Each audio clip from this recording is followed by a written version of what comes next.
Hello everyone and welcome back to scary studies. तो guys आज हम पढ़ने जा रहे हैं क्लास 12th का चैप्टर नंबर 1 ऑफ इकोनॉमिक्स। तो गाइस हमारे चैप्टर का नाम है Indian economy on the eve of independence और हम इसको कवर करेंगे संदीप गर्ग वाली बुक से। तो आइए हम कंटिन्यू करते हैं। तो पहला पॉइंट है हमारा ओरिजिन ऑफ ब्रिटिश रूल, कि जो ब्रिटिश का रूल था वो हमारे इंडिया के अंदर कैसे आया, उन्होंने अपने फाउंडेशंस को कब रखा हमारे इंडिया के अंदर। तो ये बैटल ऑफ प्लासी की बात है, जब वो 1757 में लड़ी गई थी। उस वक्त उन्होंने हमारे इंडिया के अंदर अपना फाउंडेशन रखा था। देन हमारा नेक्स्ट पॉइंट है basic purpose of British rule, यानी उनका मेन पर्पस हमारे इंडिया के अंदर था क्या। तो उनका मेन पर्पस ये था कि वो हमारी इकॉनमी को एक फीडर इकॉनमी में कन्वर्ट करें अपनी ब्रिटिश इकॉनमी के डेवलपमेंट के लिए। यानी वो क्या करते थे, यहाँ से रॉ मटेरियल को सप्लाई करके अपने वहाँ ले जाके फिनिश गुड में कन्वर्ट कर देते थे और हमें ही सेल आउट करते थे। तो इसमें हम एग्जांपल ले सकते हैं, जैसे कॉटन हो गया। तो यहाँ से वो कॉटन को लेके गए एंड वहाँ पे उन्होंने क्या किया, उस कॉटन का शर्ट बनाया और हमें ही सेल कर दिया। ठीक है, फिर हमें फाइनली क्या हुआ, आफ्टर 200 ईयर्स, तो 200 साल बाद क्या होता है, ब्रिटिश रूल से हमें इंडिपेंडेंस मिली थी 15 अगस्त 1947 में। चलिए नेक्स्ट मूव करते हैं। अब हम देखेंगे low level of economic development under colonial rule. तो गाइस हुआ क्या था, ब्रिटिश रूल से पहले हमारी इंडियन इकॉनमी की जो कंडीशंस थी ना, वो बहुत ही अच्छी थी। अब हम इनको 3 ब्रीफ पॉइंट्स में देख लेते हैं। तो पहला पॉइंट यहाँ पे दिया हुआ है प्रॉस्पेरस इकॉनमी, यानी हमारे इंडिया जो था वो इंडिपेंडेंट था, सेल्फ रिलायंट था और प्रॉस्पेरस था। यानी कि हमारे इंडिया के अंदर किसी चीज़ की कोई कमी नहीं थी, बिल्कुल आत्मनिर्भर टाइप था हमारा इंडिया।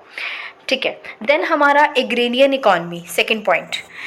तो एग्रेरियन इकॉनमी होती कौन सी है, जिसमें ज़्यादातर लोग किस में काम करते हों, आपकी एग्रीकल्चर सेक्टर में। जैसे कि हमें पता है हमारे यहाँ पे 3 सेक्टर होते हैं, एग्रीकल्चर वाला यानी प्राइमरी, फिर सेकेंडरी और टर्शरी। तो सबसे ज़्यादा लोग कहाँ थे, एग्रेरियन इकॉनमी में यानी एग्रीकल्चर सेक्टर में।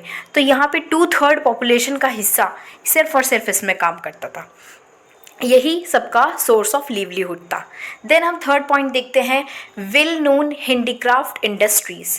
तो इंडिया किसके लिए जाना जाता था, अपनी हैंडीक्राफ्ट इंडस्ट्रीज़ के लिए, और कॉटन और सिल्क टेक्सटाइल के फील्ड में, मेटल के में और प्रीशियस स्टोन वर्क्स, क्योंकि हमारा जो यहाँ पे प्रोडक्ट होता था ना, उसकी क्वालिटी बहुत फाइन होती थी, बहुत अच्छा मटेरियल यूज़ होता था और इसीलिए हमारा प्रोडक्ट वर्ल्ड वाइड मार्केट को एंजॉय करता था। वर्ल्ड के मतलब मार्केट में बहुत अच्छे से इसकी सप्लाई होती थी। ठीक है, नेक्स्ट हम चलते हैं, इस बॉक्स में देखेंगे टेक्सटाइल इंडस्ट्री इन बंगाल। तो यहाँ पे एक टेक्सटाइल इंडस्ट्री की बात की गई है जो कहाँ पे है, बंगाल में। ठीक है, ये ढाका के आसपास वाली जगह पे है। एंड फिर यहाँ पे एक क्लोथ की बात हुई है जिसका नाम है मुस्लिन। इसके 2-3 नाम यहाँ पे मेंशन है, डिक्कई मुस्लिन भी है। एंड कुछ जो फॉरेन ट्रैवलर्स थे ना, वो इसको शाही, मलमल शाही या फिर मलमल खास बोलते थे। ठीक है, ये इम्प्लाई किया जाता था कि इसको कौन लोग पहनते हैं, जो रॉयल्टी वाले हैं, मतलब जो कुछ रिच टाइप के लोग हैं वो लोग इसको पहनते हैं, इसलिए इन्होंने नाम भी ऐसे ही दिया है। देन हम देखते हैं इस वाले पॉइंट में बॉक्स के बाहर, फिर द इकोनॉमिक पॉलिसीज़।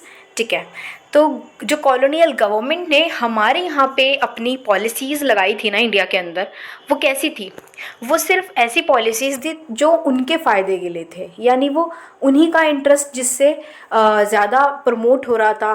तो उन्होंने ऐसी ही पॉलिसीज़ हमारे इंडिया के अंदर लगाई, हमारे फ़ायदे के बारे में उन्होंने बिल्कुल भी नहीं सोचा। तो बस इसमें आपको सिर्फ इतना ही बताया गया है कि उन्होंने पॉलिसी भी लगाई तो सिर्फ और सिर्फ अपने अच्छे के लिए लगाई। एंड हम इसके बारे में आगे ही इस चैप्टर में पढ़ेंगे। देन फिर से हमारा एक बॉक्स आ गया, मीनिंग ऑफ कॉलोनियलिज्म। अब चलिए देखते हैं कॉलोनियलिज्म। कॉलोनियलिज्म होता क्या है, ये एक सिस्टम है पॉलिटिकल और सोशल रिलेशंस का। ये 2 कंट्रीज़ के बीच में होता है। ठीक है, पहली कंट्री हमारी होती है रूलर, दूसरी कंट्री होती है हमारी कॉलोनी। तो जिस पे रूल हो रहा होता है उसको हम कहते हैं कॉलोनी, और जो कंट्री रूल करती है उसे क्या बोलते हैं, रूलर।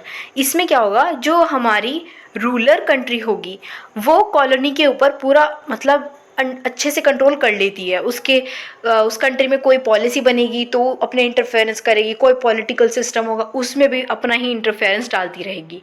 ठीक है, एंड देन हम नेक्स्ट देखते हैं low level of national income and per capita income. तो गाइज उस टाइम पे क्या था, ये दो दो जो चीज़ें थी, नेशनल इनकम और हमारी पर कैपिटा इनकम, ये भी बहुत कम थी।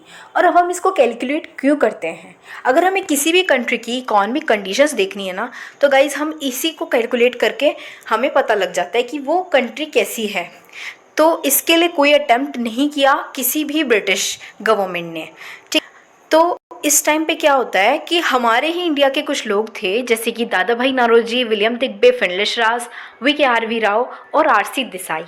अब ये भी हम जानते हैं कि अब जब कोई 3-4 लोग मिलके किसी एक चीज़ के ऊपर अपना एस्टिमेट देंगे या कोई रिजल्ट बनाएंगे, तो वो कॉन्फ्लिक्टिंग होगा, क्योंकि सबके आइडियाज़ तो मैच नहीं करेंगे ना।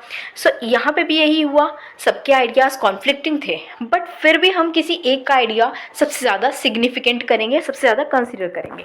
तो इस केस में जो सबसे ज़्यादा सिग्निफिकेंट माना गया वो था डॉक्टर वी.के.आर.वी. राव का estimate. Okay, now next point हम देखते हैं। मोस्ट ऑफ द स्टडीज़ हम ये बताती है कि ये जो टाइम था उस टाइम पे 20th सेंचुरी जो था, first half of the 20th century में क्या था कि जो हमारा एग्रीगेट रियल आउटपुट था वो 2% से भी कम था और सिर्फ 0.5 की ग्रोथ थी in per capita output per year में। ओके, तो गाइज अभी इस वीडियो में हम इतना ही पढ़ेंगे। अब मैं आपको नेक्स्ट पार्ट 2 में आगे आपको कंटिन्यू करवा दूँगी। Okay, and thank you guys for watching. Bye bye.